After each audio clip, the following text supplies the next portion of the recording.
Hello my YouTube friends, this is Turquoise Joe. Today I want to show you how to make turquoise cabs without having a lot of fancy equipment. All you need is a cordless drill, belt sander, and some odds and ends that you have laying around the house, or a quick trip to Walmart can get it all. So anyway, just to get started here, the first thing we want to do is pick our stone that we're going to shape into a cabochon. So I've selected this one. It has a flat back on it, which is a good thing because it helps for the nail and the epoxy and everything to sit real nice. So the first thing you got to do is we got to put an epoxy back on the stone to reinforce it. Once we set it into silver, it'll be much stronger. Now I like to use this JB Weld. It's a two-part epoxy. You can get it at Walmart for $4 or $5 for both tubes, so it's a pretty good deal. So you take a piece of wax paper,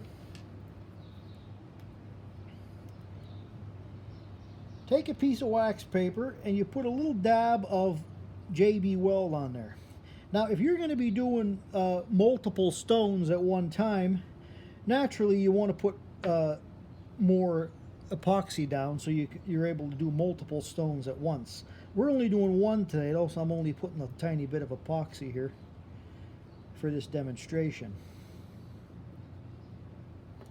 Okay, so once the epoxy's on the wax paper, you want to take it and mix it together till you get a nice dark gray. Mix the hardener and the epoxy base together, you get a nice dark gray even consistency, and you want to take it and scoop it up with a nail or a popsicle stick, whatever you have laying around, and put some on the back of your turquoise stone. Now you want to get enough on there so that you make a nice firm backing, and once you get it on there, you take it and stick it back onto your wax paper and just push it down a tiny bit until you see some of the epoxy coming out the sides. And then if you're doing multiple stones, you would epoxy each one of them and set them all on your wax paper, and you let them dry. Now that's the instructions for this step. So once the turquoise hardens on the wax paper, you could easily peel it off. You get a stone that looks like this, a turquoise stone with the epoxy stuck to the back and everything's nice and hard. Now it would be difficult for me to try to shape this by hand on here, especially with the smaller stones. So ideally we want to attach it to some type of handle to make it easier to work with while we're doing our shaping and polishing. So I like to take a nail with a small head and a little tube of crazy glue. I'll show you this in a minute. And you put a little dab on top there, just like that. And you want to take your stone and you want to set over the best part of the turquoise. See, some of this brown, we'd probably grind that off, so you'd want to put your nail about right here when you glue it on there. And once you put it on there like that, you want to stick it in a little piece of cardboard.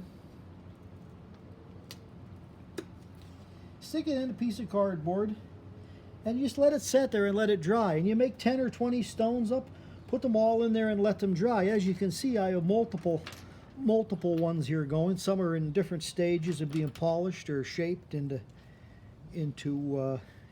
cabochons. So the next step, now this one has already been epoxied, and the nail's been crazy glued to the back, which I didn't tell you about the crazy glue, but the Dollar Tree or the 99-cent store has this double pack of crazy glue. It's 99 cents for 2 bottles, and it works amazing. It really holds the nails on there real well for when you go to start shaping and polishing. So now it's glued, it's all ready to be shaped. Now you want to take it on your belt sander, and you can grind away all that epoxy.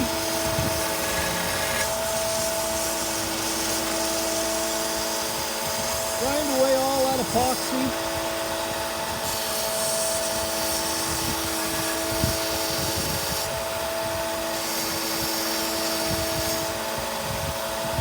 And get it to a nice shape. Now if it gets hot while you're working with it, just dip it in a little bit of water to keep the stone cool, and then continue your shaping.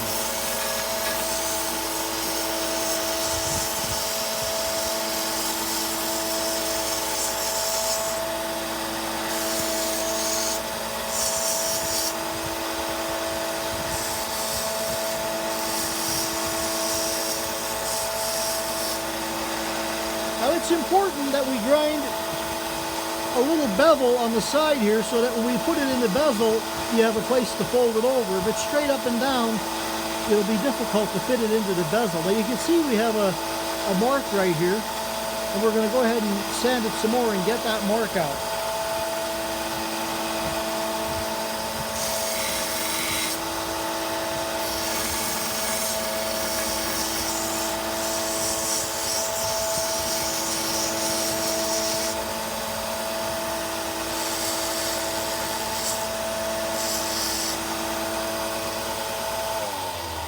Okay, so once you have it in a nice nice shape of a turquoise stone,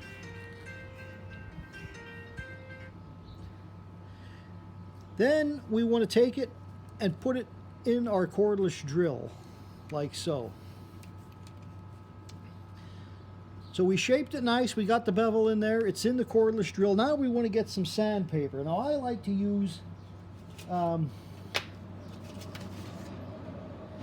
this paper here. This is a silicon carbide 240 grit sandpaper, and this is a piece of silicon carbide 500 grit sandpaper. So what you want to do is you take your stone and you start running it, turn the drill on and run it against your paper like this. And it's making it into the most perfect cabochon you could ever imagine.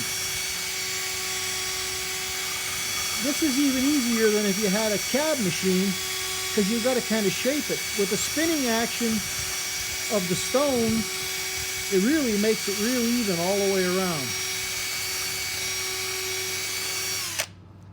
So you do it a little bit on the 240 grit until it looks kind of like that. Then you want to move up to the finer grit one. And we go to the 500 grit, and the same thing. You just want to polish it. If you want a higher shine, you can go to 1,000 grit paper, but I find that this 500 is sufficient. Being that this turquoise, stabilized turquoise, is not that hard. Now, if you get a real high quality gem grade turquoise, you know, it may take a little bit more effort to get it polished. But for the most people, all you're going to have is this. This is stabilized turquoise, and it's the glue in there, so it's not very hard, maybe about a 4 on the Mohs scale, and it shapes and sands real easy. So the final step in finishing up the cabochon is to take a piece of leather. This is vegetable tan leather. You can get a Tandy leather, or Hobby Lobby has it, and if you put a little bit of water on there, just a little bit, and then this is aluminum oxide powder. You can purchase this at a jewelry supply store, or well, maybe your local hardware store may have it. You look on the internet, you might be able to buy it through Amazon. And you put a little dab on your leather. Now you want to take your drill again, and you want to run your stone into that polishing compound on the wet leather. It's actually now putting like a final polish.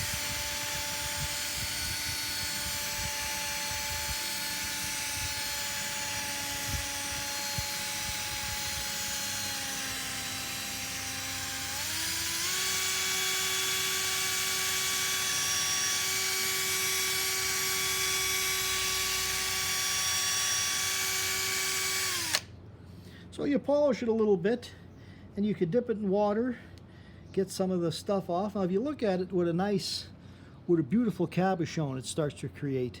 And you never know what you're going to get when you buy turquoise like this. You look at it, when you start polishing it, you really bring out the inner beauty. So it's like a bag of surprises as to what exactly the cabochon is going to look like when it's done. And after this step here, this is good enough now, I believe, even to put it in jewelry like this. But if you want to take it one step further, and if you have a buffing wheel, and you can get some jeweler's rouge and hit it on the buffing wheel for the final shine, and really bring out the luster of the cabochon. So anyway, let's talk about the turquoise itself for a minute. Now, this turquoise was bought on eBay, but this gentleman sells it on eBay, and he's from New Mexico, Ward Clark. And if you look on there, you could see his website. You could email him directly, and he'll sell it to you directly. You won't have to go through the eBay channel. But if you want to buy it through eBay, that's fine too. He sells it by the pound, or you can buy multiple pounds if you want. And it usually comes in pieces like this. It looks like maybe they're scraps from someone that has done a lot of turquoise cutting, but a lot of them are already flat on one side, which is a big plus when you go to make your cabochons, because this is ideal for putting your epoxy backing and gluing a nail to it. And you buy a bag and you get a bag of mixed. Now, to say which mine it's from, it's hard to tell. It's possibly some of it's coming from Morenci, Bisbee, Sleeping Beauty. Who knows where all the turquoise is coming from? It's kind of a debate as to, well, looking at the stone, which mine it precisely that it's from. But anyway, so if you look at these cabochons, all these were made from the bag that has been purchased from Ward Clark. And you get some nice stones. Now, I like to make sterling silver and turquoise crosses, and here's one of my crosses right here. Now, this sterling cross is 3/8 wide, so when you're making your cabochons, you're going to have to make the stones small enough to fit on your project. In this case, they have to be like 1/4 inch or 5/16, a little bit smaller than 3/8. And in the next video, we're going to go through the silversmithing course on how to actually take the stones that you've made and set them in silver and make yourself a cross just like this one. And that'll be in part 2. So I ask you to please subscribe to my channel and tell your friends, and watch out for episode 2 when we have a silversmithing demonstration, where you could take your individual turquoise cabochons and make your very own cross. Okay, folks, that's it for episode 1. I'll see you in about 2 weeks, and we're going to do the silversmithing class and actually make the cross. Have a good day.